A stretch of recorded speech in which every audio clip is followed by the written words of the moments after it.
ఉన్న బంగారాన్ని విడిపించి ఆ రోజు ఆన్లైన్ రేటుకే మేము కొంటాం. Sharma gold company.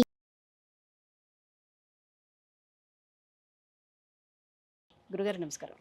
శ్రీమాత్రే నమః. గురుగారు, ఏకాదశిలలో శయన ఏకాదశి, దీన్నే తొలి ఏకాదశి అని కూడా పిలుస్తాం కదా, ఏంటి ఈ తొలి ఏకాదశి యొక్క ప్రత్యేకత? శాంతాకారం భుజగశయనం పద్మనాభం సురేశం విశ్వాధారం గగన సదృశం మేఘవర్ణం శుభాంగం లక్ష్మీకాంతం కమలనయనం యోగిభిర్హృద్యానగమ్యం వందే విష్ణుం భవభయహరం సర్వలోకైకనాథం. ఈ ఒక్క శ్లోకం అర్థం తెలుసుకుంటే విష్ణుతత్వం అంతా తెలుస్తుంది. దీన్ని శయన ఏకాదశి అంటారు. అసలు చాలామందికి ఏకాదశి గురించి చాలామందికి తెలియదు. తెలిసిన వాళ్ళకి చెప్పండి, తెలియని వాళ్ళైతే వినండి. ఏకాదశి యొక్క గొప్పతనం ఏమిటి, ఎందుకు మనం ఏకాదశిని మనం చాలా ప్రాధాన్యంగా తీసుకున్నాం. 11వ రోజు ఇది. ప్రతి నెలలో 11వ రోజు అంటారు. ఈ 11వ రోజు చాలా ప్రధానమైనటువంటిది. ఏకాదశి అంటే ఏకతత్వములో ఏకాగ్రతతో ఉండవలసిన రోజు ఇది. ఈరోజు విష్ణు ఉపాసన చేయాలి. ఏకాదశి రోజు చేయవలసిన ఉపాసన విష్ణు ఉపాసన. తప్పకుండా ఏకాదశి రోజున విష్ణు సహస్రనామం చదవాలి. ఆహారము తినకూడదు, అన్నం తినకూడదు, మంచినీళ్ళు తాగొచ్చు, లేదా అది కూడా చేయాలి. నేను నా చిన్నప్పుడంతా కూడా నా 9వ ఏట నుంచి మొదలు 23వ ఏట వరకు నేను మంచినీళ్ళు తాగకుండానే ఏకాదశి ఉపాసనలు చేశాను. ఆ తర్వాత కొంచెం ఈ లౌకిక బుద్ధి, కొంచెం మందబుద్ధి ఎక్కువైపోయింది, మానేశాను. పర్లేదు, ఇప్పుడు కూడా పర్లేదు, మంచినీళ్ళు లేదా అటుకులు తినడం అనేది ఇప్పటివరకు అయితే చేస్తున్నాం. ఇప్పుడు మీకు నేను చెప్పేది ఏంటంటే ఏకాదశి రోజు ఉపవాసం చేయాలి. ఏకాదశి రోజు అన్నం తినకూడదు, ఏ ఆహారం తినకూడదు, తినకుండా ఉపవాసం చేయాలి. కష్టమవుతుంది, మొదలు కష్టమవుతుంది, కానీ ప్రాక్టీస్ చేస్తూ వెళ్ళారనుకోండి అలవాటు అయిపోతుంది, బాడీకి అలవాటు అయిపోతుంది. ఎందుకోసం అంటే ఏకాదశి చాలా గొప్పది. ఈ ఏకాదశి చేయటం వల్ల ఏం జరుగుతుందంటే మీకు మోక్ష సిద్ధి కలుగుతుంది. నెలలో ఒకరోజు మోక్ష సిద్ధి కలగవలసిన రోజు ఏకాదశి. అది కాకుండా మీరు ఏమీ తినకుండా ఉండడం వల్ల ఏం జరుగుతుందంటే మీ లివర్లో ఏవైతే టాక్సిన్స్ ఉంటాయో, లివర్లో ఏవైతే ఫ్యాట్స్ ఉంటాయో, ఈ ఒక్కరోజు మీరు తినకుండా ఉండడం వలన ఆ ఫ్యాట్ అంతా కూడా లివర్ వాడేసుకుంటుంది. అలాగే టాక్సిన్స్ అన్నీ కూడా రిమూవ్ అయిపోతాయి. ఇది సైంటిఫిక్గా కూడా మంచిది. శయన ఏకాదశి యొక్క గొప్పతనం ఏమిటి, దీన్ని ఎందుకు శయన ఏకాదశి అంటారు అంటే, శ్రీ మహావిష్ణువు మెలకు ఉంటాడు. ఎప్పుడు ఉత్తరాయణం అంతా మెలకు ఉంటాడు. ఉత్తరాయణం అంటే ఏంటి, ఉత్థాన ఏకాదశి అంటారు, దాన్ని వైకుంఠ ఏకాదశి అని అంటారు. సో ఆ వైకుంఠ ఏకాదశికి ఉత్తరాయణం ప్రారంభమవుతుంది, అంటే విష్ణు పరమాత్ముడు లేస్తాడు అని అంటారు, ధనుర్మాసం. అందుకే వైకుంఠ ఏకాదశికి అందరూ తిరుమలకి వెళుతూ ఉంటారు. సో వైకుంఠ ఏకాదశి ఏమిటంటే స్వామివారు లేస్తారనమాట. అక్కడికించి ఆ ఏకాదశి నుంచి స్వామివారు ఏం చేస్తారంటే లోకాలన్నింటినీ పరిరక్షిస్తారు. స్వామివారు ఒక్కోరే పరిరక్షిస్తారు లోకాలన్నింటినీ. దాన్ని ఏమంటారు, ఉత్తరాయణ కాలాన్ని ఆధాన కాలము అంటారు. ఆధానం అంటే ఏమిటంటే స్వీకరించడము. ఆ ఉత్తరాయణ కాలములో ఎవరెవరైతే కనుక తమ జీవితంలో పాపకర్మ నివృత్తి చేసుకోవాలనుకుంటారో వాళ్ళందరూ కూడా ఉత్తరాయణంలో యజ్ఞయాగాది కర్మలు చేసుకోవాలి. పాపకర్మ నివృత్తి అంటే పూర్వజన్మలో చేసిన పాపాలు కానీ, ఇప్పుడు కాలసర్ప దోషాలు కానివ్వండి, ఇంకా గ్రహణ దోషాలు కానివ్వండి, ఏవైనా సరే పరిహారం చేసుకోవాలి అంటే ఉత్తరాయణ కాలంలో కర్మలు చేయాలి. అది కూడా కేవలము మాఘమాసం వరకే. మళ్ళీ మాఘమాసం తర్వాత మళ్ళీ పనికిరాదు. ఇంకా మళ్ళీ మాఘమాసం తర్వాత యజ్ఞాలు చేయడానికి పనికిరాదు. అంటే చిన్న చిన్న యజ్ఞాలు చేయొచ్చు కానీ పెద్ద పెద్ద క్రతువులు చేయడానికి పనికిరాదు. ఆ సమయంలో ఏం చేస్తే విష్ణువు మన నుంచి మన యొక్క కర్మఫలాన్ని, మన యొక్క శక్తిని ఏదైతుందో, మనం ఏదైతే కనుక త్యజించాలనుకుంటామో, ఏదైతే వదలాలనుకుంటున్నామో వాటిని మొత్తం కూడా స్వీకరిస్తాడు విష్ణువు.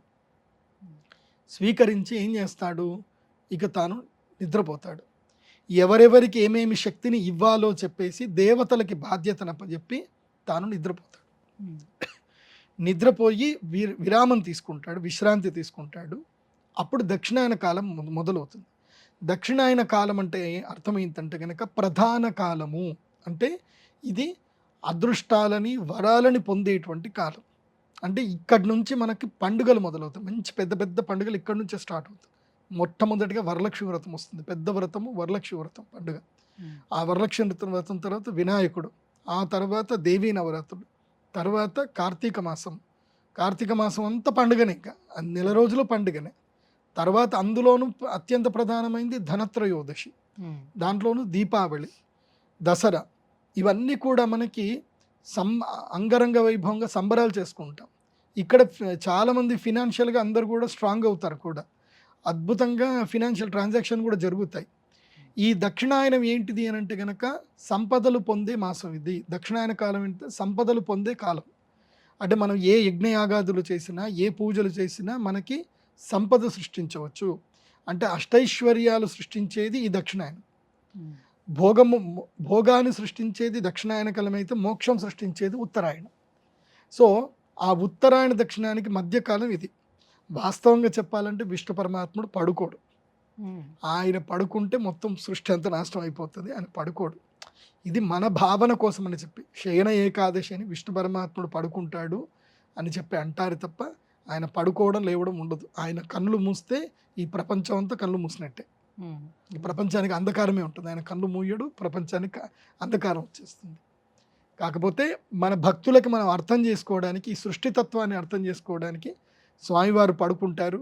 మనం యజ్ఞ యాగాది కర్మలు చేయాలి, ఉత్సవాలు చేయాలి. అప్పుడు దేవతలకి పరమశక్తి వస్తుంది. దేవతలు ఆ యజ్ఞ యాగాదులకు సంతసించి వాళ్ళు మనల్ని వరాలిస్తారు అని చెప్పి చెప్తారు. అందుకే ధనత్రయోదశి దక్షిణాయనంలో చాలా కీలకమైంది. నేను ధనత్రయోదశి యాగం చేస్తాను కదా, వందల మంది వేల మంది వచ్చేస్తారు యాగానికి. ఎందుకోసం అంటే అది చాలా పవర్ఫుల్ ముహూర్తం. అది ఇటువైపు ఏమో ధనత్రయోదశి, ఇటువైపు ఏమో అక్షయ తృతీయ. ఈ రెండు కరెక్ట్ టైంలో వస్తాయి బ్యాలెన్స్గా. అక్షయ తృతీయ, ధనత్రయోదశి రెండు. సో అక్షయ తృతీయ రోజు యజ్ఞ యాగాదులు ఎవరైతే చేసినా వాళ్ళకి వరాలు వస్తాయి. ధనత్రయోదశి రోజు యజ్ఞ యాగాదులు చేసినా వాళ్ళకి వరాలు వస్తాయి. వరాలు ఇచ్చే రెండు సమయాలు ఇవి. వీటిని ఏమంటారు అంటే జయతిథులు అంటారు. తృతీయ జయతిథియే, త్రయోదశి జయతిథియే. అందుకే ఈ ఆషాఢ మాసములో శయన ఏకాదశి రోజున శ్రీ మహావిష్ణువుకి తప్పకుండా తులసీ దళములతో పూజ చేయాలి. తప్పకుండా విష్ణు సహస్రనామం చదవాలి. ఆషాఢ శుద్ధ ఏకాదశిని పెద్ద ఏకాదశి అని అంటారు. అందుకే ఆ పెద్ద ఏకాదశి రోజు ఉపవాసం ఉండాలి.